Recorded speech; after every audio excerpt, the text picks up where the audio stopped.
Welcome back to the mydadvice YouTube channel. Today we're going to be making a shoe rack for all my work shoes, and this is going to finish off the closet renovation project.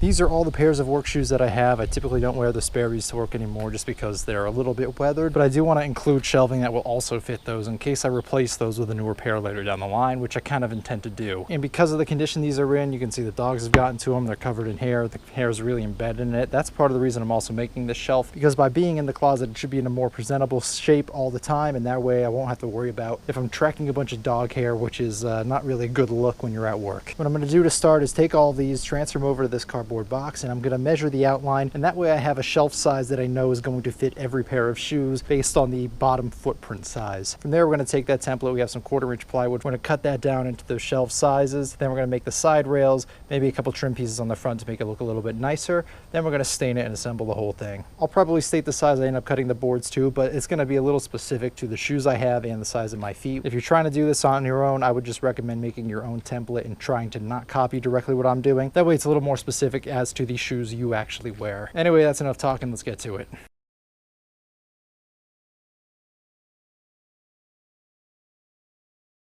Now with all the shoes having been measured, my width is 9 3/4. I went back into the closet and I verified that that is going to fit in the area I want to put it. And the depth, we're really going to have to play with the angle of the wood to get it to work. The only shoes that did not fit completely within this box are the wing tips. The toes of those are just a little bit longer due to the shape of them, so it does come out just a little bit past this, but depending on the orientation of the shoe, it's not going to be too much of an issue if it's hanging out an extra inch past. We're also going to have, like I said, a little cap bar at the end here. That way we don't have exposed plywood ends because it just doesn't look good. What I'm also going to do is, prior to actually making all the cuts, I'm going to see what angle this is going to have to be at, so that way I know how aggressive an angle I'm going to have to account for in the shoes, just to get it to not block the door. Coming in now to the closet space, this is the size I need. So in order to get it to not protrude too far out, it's gonna have to be a pretty steep angle, and it'll still have a little bit of overhang there. I don't want it overhanging at all, so that's about the angle I'm gonna have to do. Now that's obviously a very aggressive incline. I mean, we got about a 7-inch depth here, and I'm trying to fit a 12.5-inch board. So based on that, we're gonna have to have some sort of a bar at the bottom that it sticks up a little bit more, that the shoes can rest against so they don't just slide off or fall off. Because of that, I'm almost thinking the heels will have to be down.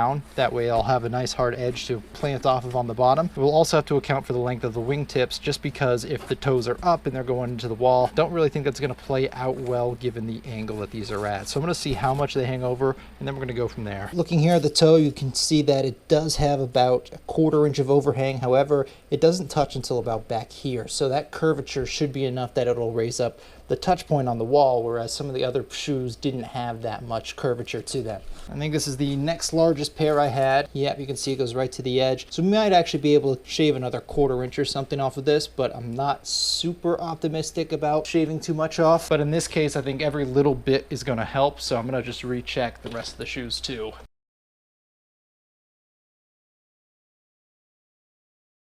So these are definitely going to be the constraining shoes still. Having that at that angle is going to be a little close, so we'll go just outside of this mark. That one's going to be our cut line. That's going to be a little close on these, but worst case we can just put them down low or keep them out. Our new dimension is 12.0 instead of 12 3/4. I think it's going to be a little tight again, but we're just going to cut one first and make sure that's okay. Because we know the 9 3/4 isn't going to change, and that's going to be our width no matter what, we're going to cut the board that way first and then go back and cut it into the length just to try the one, see if it fits, and if we're happy with it, and then go on from there.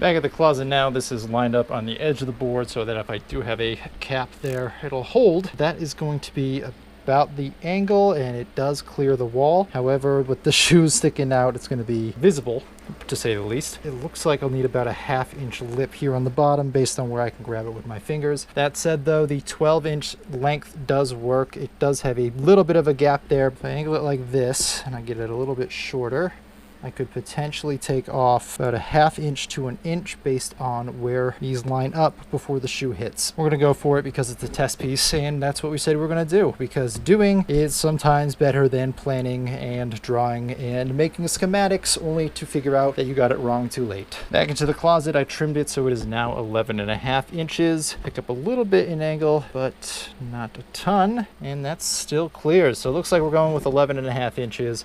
Anything shorter than that is not going to clear based on what I'm seeing. So 9 3/4 by 11.5, that's our final measurement.